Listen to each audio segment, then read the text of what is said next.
हमने व्यवस्था परिवर्तन की बातें की हैं, व्यवस्था परिवर्तन में बहुत सी किए हैं। हमारा मैं समझता हूं कि पिछले 7 साल का अगर सबसे बड़ा कोई अचीवमेंट है तो व्यवस्था परिवर्तन का है।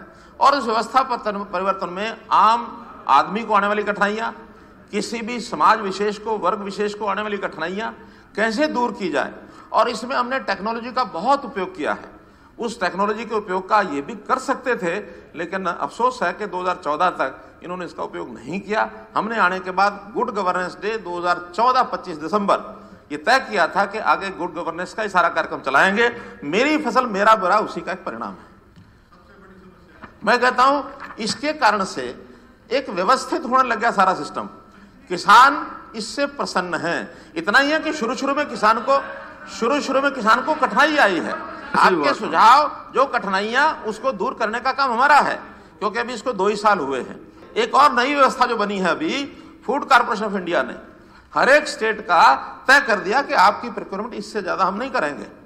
जब इससे ज्यादा नहीं करेंगे तो हमारा दायित्व बनता है कि पहले हम हरियाणा के किसान का लेंगे, हरियाणा के किसान के बाद हरियाणा का वो किसान जो बाहर बुआई की हुई है फिर उसका लेंगे, और इसके बाद हमारा कोटा पूरा नहीं होता तो उत्तर प्रदेश के किसान भी आते हैं, पंजाब के भी आते हैं, कहीं के आके बेच जाते हैं। एक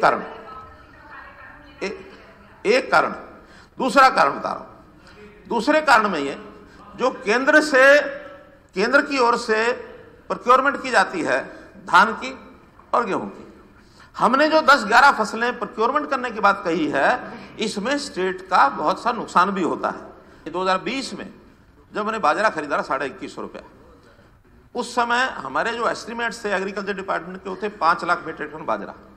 लेकिन जब बाजरा खरीदा जाने लगा उस समय तो कोई सावधानी हमने बरती नहीं। बाद में ही बढ़ते बढ़ते और 7.5 लाख मीट्रिक टन खरीदना पड़ा हमको। लगभग 2 लाख मीट्रिक टन से ऊपर बाजरा राजस्थान से आके बिक गया, क्योंकि राजस्थान में 1300-1400 रुपया था, हमारा 2150 रुपया था। तो वो जो 700 रुपये का घाटा है वो हरियाणा सरकार को लगभग 550 करोड़ रुपए का ये नुकसान उस समय हुआ। अगर वो केवल हरियाणा का होता तो उसमें काफी कुछ तो हम अपने पीडीएस में डाल देते, कुछ बचता तो वो और हमारे जो सोर्सेज हैं बिक्री के, उन सोर्सेज में बिक जाता, थोड़ा बहुत 150 करोड़ रुपया नुकसान हो सकता था।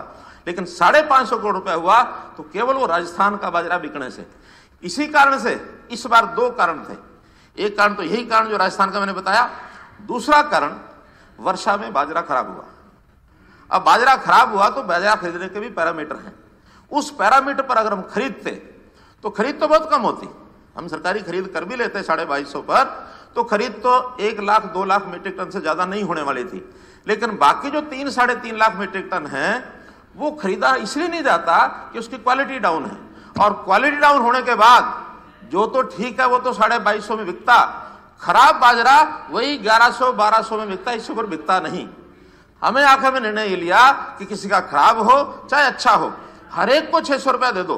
आज जिनका बाजरा कमजोर था, खराब था, वो इतने प्रसन्न है कि हमारा खराब बाजरा भी 12 के बजाय 1800 रुपया घर में मिल गया हमको। और जब ठीक बाजरा था उसमें भी जिन्होंने उसमें बेचा बहुत कम, 1-1.5 लाख मीट्रिक टन से ज्यादा, ये भी मंडी का एक रिकॉर्ड है, ये दिलवा देंगे कि ज्यादा इस सीजन में 1.5 लाख मीट्रिक टन बाजरा ही आया होगा, बाकी लोगों ने घर में रोक लिया।